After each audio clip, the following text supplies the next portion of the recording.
अल्हम्दुलिल्लाहि रब्बिल आलमीन अर्रहमानिर रहीम बिस्मिल्लाहिर रहमानिर रहीम अस्सलातु वस्सलामु अलैका या रसूलल्लाह व अला आलिका व सहाबिका या हबीबल्लाह।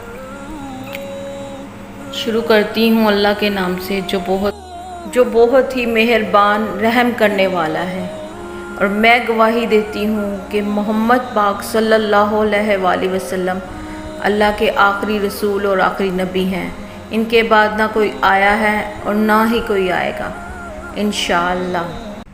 इनके सदक़े से ही हम खा रहे हैं और इनके सदक़े से ही खाएंगे और इनकी औलाद के सदक़े से हम खा रहे हैं इंशाअल्लाह।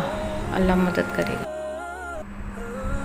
कुरान पाक में अल्लाह पाक ने बहुत ही छोटी छोटी सी सूरतें हमारे लिए, हमारी सहूलतों के लिए अता की हैं। और मैं जो आज वजीफ़ा लेकर आई हूँ, इन सूरतों में से एक सूरत है, बहुत ही छोटी और बहुत ही आसान सूरत है जिसको आप याद कर सकते हैं। वो सूरह है सूरह कदर।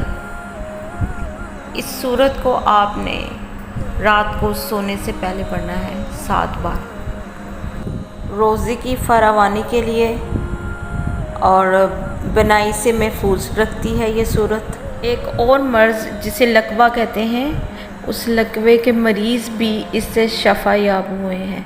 और ये सूरत आखरत में नजात का ज़रिया बनती है।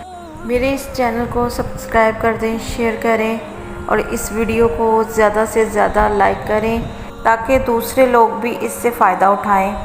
और मुझे दुआओं में याद रखें और मेरे चैनल को सब्सक्राइब कर दें, शेयर कर दें, बेल को ऑन कर दें।